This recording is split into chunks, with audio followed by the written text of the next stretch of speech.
Աշոտքի տարածաշրջանի Թավշուտ գյուղը գտնվում է ծովի մակարդակից 2000 մետր բարձրության վրա։ Այս ալպիական գոտում 1924 թվականին բնակություն են հաստատել Մուշից, Սասունից, Վանից, Ալաշկերտից, Չելկանից, Խնուսից գաղթած ժողովուրդը բնակավայրն անվանելով Թազակյանք, այնուհետև Թազագյուղ։ Տեղանքի թավիշ բնության պատճառով 1966-ին գյուղն անվանվել է Թավշուտ։ Ավակները հպարտությամբ են պատմում, որ գյուղից շատերն են եղել Անդրանիկի զինվորները, իսկ իրենց կոչումը ակունքներին հավատարիմ մնալն է։ Փախի ժամանակ հայրս պատմում էր, որ շատ դժվարություններ են քաշել, ասում է, երբ որ ճանապարհին եկանք, տեղ չկար պարսպարվելու, մտանք մի սենյակում, ասում է, երեխայի ճիճը կար սենյակում։ Ասում է, տղաները սկսեցին հետաքրքրվել, թե երեխայի ճիճը որտեղից է, ասում եմ, անեկանք, որ ծխներուզից է ցայնի գալիս, ասում եմ, քանդեցինք, որ երեխայի բալուլը տեղ դրած էր, թողել էին այդ բալուլը և փախել էին։ Ասում եմ, տղաներից մեկը վերցրեց, թեկակրած, ես երեխա չունեմ, այս երեխան իմը կլինի, վերցրեց տարապահից մեծացրել էր։ Այն նման դեպքեր, ասում եմ, շատ է պատահի, որը չի մեջ էր գցում, որը նման տեղերում էր սպառում երեխաներին, այդպիսի դեպքեր շատ են եղել։ Թավշուտի նախկին այդ հաշեցին նախկին մշեցիները, երբ ենք որոշ ալաշկերտիներ գալիս ասում են այս տարածքը, հրազելով տես սահմանին մոտիկ է, կբնակվեն ժամանակավոր, մինչև ենք սահմանները բացվեն, վերադառնան իրենց երկիր։ Այդպես տեղ նախկին գուատեղ եղել է նախկինում, ավերակներ են եղել, դրանք բնակվել են, քան ընտանիքներով հետո գնալով բարեկամներ, հարազատներ տեղեկություն ստանալով հավաքվել են, մի 30-35 ընտանիք գոյացել է, հիմնել են այս ճյուղը, սպասելով սահմանի բացմանը և այդպես սպասելով մնացել են։ Թավշուտն ունի 387 բնակիչ, որոնք շատ համախմբված են ու աշխատասեր։ Պատմում են, որ պատերազմական շրջանում իրենց աշխատասիրության շնորհիվ ամենաշատ բերքը թավշուտցիներն են ստացել, նույնիսկ օգնել են հարևան բնակավայրերին։ Թավշուտցիները առանձնակի տեղ են տալիս գրականությանը։ Մասնագիտությամբ լրագրող և բանաստեղծ Վահան Սևանը, ով հեղինակ է 6 գրքերի, որից 5-ը բանաստեղծությունների ժողովածու է, հպարտությամբ է հիշում համագյուղացիներին։ Ուսումնատել շատ մարդիկ են սովորել, ուսուցիչներ են տվել մենք, ուսակցական աշխատողներ ենք տվել, նույնիսկ շրջկոմի քարտուղարներ են եղել, մեր գյուղացիներ, գործադիր կոմիտեի նախագահներ եղել, մեր համագյուղացիներ Գյումրիի լավագույն բժիշկներից մեկը Սետրակ Խաչատրյանը, առաջին հիվանդանոցի գլխավոր բժիշկը, նա մեր համագյուղացիներ, շատ մարդիկ ենք տվել, միջայլոց ասենք ուսումնասենք իմ մասն խոսեմ տեզից բանաստեղծ դարձա, ես չդարձա կալտը, նաև մենք հիմա ես ներկա մոմենտում Վանաձորում է ապրում Լևոն Սարգսյան անունով մարդ, ես ուղից, որ այն ամսագրի խմբակիր է, ամսագրի Մխիթարքով, ամսագրի գիտական ամսագրի, Երևանում հանրագիտարանում խմբակիր է աշխատում նորից մի հատ Լևոն Սարգսյան դարձյալ մեր համագյուղացին։ Համայնքում ապրոստի հիմնական միջոցը անասնապահությունն է։ Գյուղն ունի 435 հեկտար արոտավայր։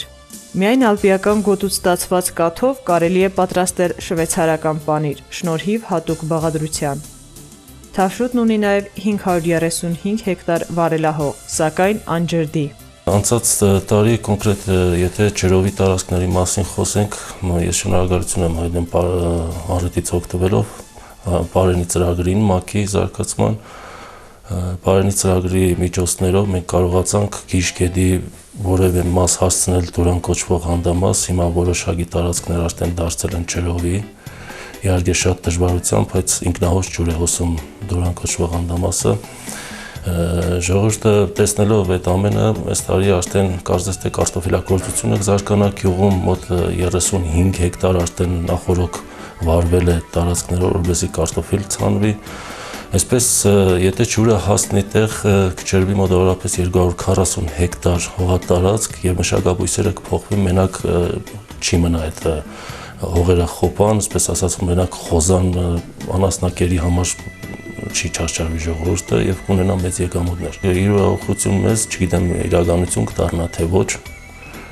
ասեցին որ ծրագիրը հաստատվել է ԻՖԱԴ-ի ծրագրով, նախագծման աշխատանքները ամբողջությամբ կատարվել են, հուսանք որ այս տարի արդեն աշխատանքները անպայման կարվեն։ Գազաֆիկացման նախկին խորհրդային միության ժամանակ գյուղի մեջի որոշակի աշխատանքներ կատարվել են կոնկրետ գազաֆիկացման հարցում։ Հիմա կարծես թե մոտ 30%-ով աշխատանք կա, մնացել է 70% ներքին ցանցի։ Մեզ պետք է մայր խողովակը հասնի թավշուտ, երևի թե ներքին ցանցի խնդիրները մենք ինքներս հնարավորություն կունենանք լուծելու։ Ճանապարհը կարծես թե պետության, թե գյուղի հայելին է, այսպես ասած։ Եթե ճանապարհ կա, այն առևտուր անողից բռնած, այն միս առնողից վերջացրած գյուղը մտնեն դուրս կգան։ Ճանապարհ է պետք անպայման։ Փարկասու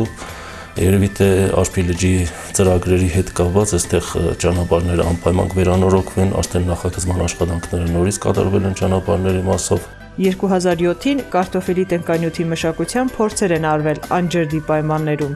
Արդյունքը գոհացուցիչ էր։ Շփվելով ֆերմերների հետ կարտոֆիլագործների, այսպես ասած, եկանք 2000 մետր բարձրության վրա կարտոֆիլի մեջ ասում են ոչ մի հիվանդություն չի մնա, նույնիսկ այստեղից ստացված սերմը Արարատյան դաշտում կդա մեծ բերք,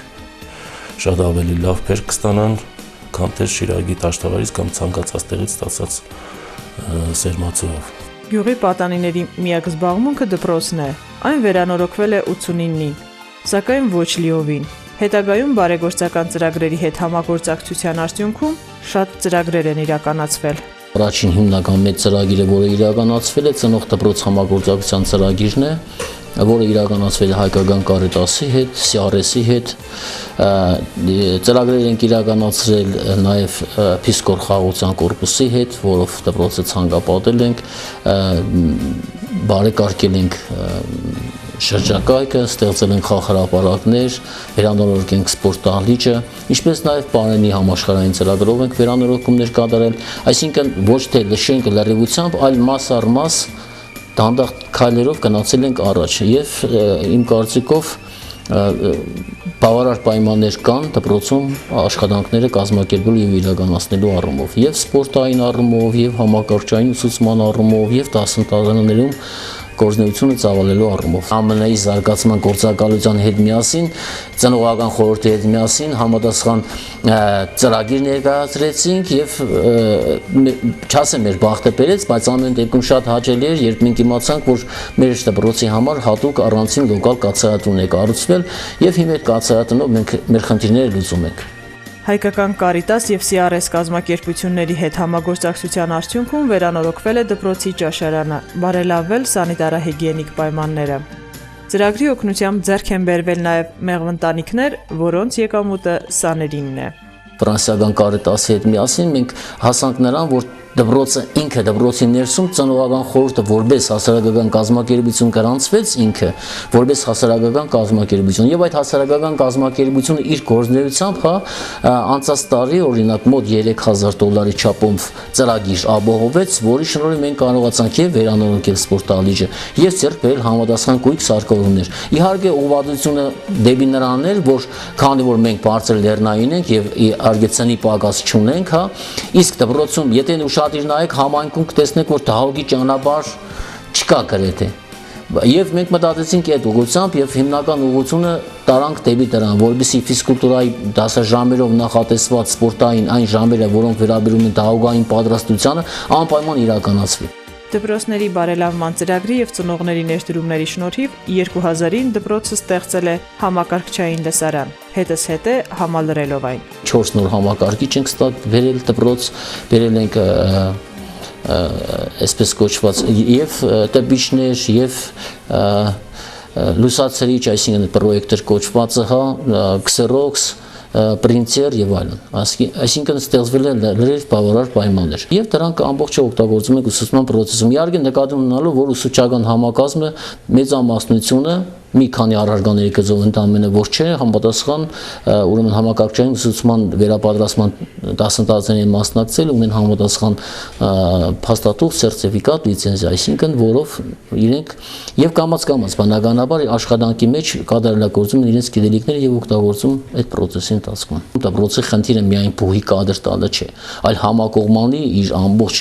եւ կրթական բովանդակության մեջ, եւ կարողությունների հմտությունների բովանդակության մեջ, եւ արժեքային համակարգի բովանդակության մեջ, որովհետեւ վերջին հաշվով շատ կարեւոր է, որ այսօր միջնակարգ կրթություն ստացած սանը նաեւ համակողմանիորեն զարգացած լինի,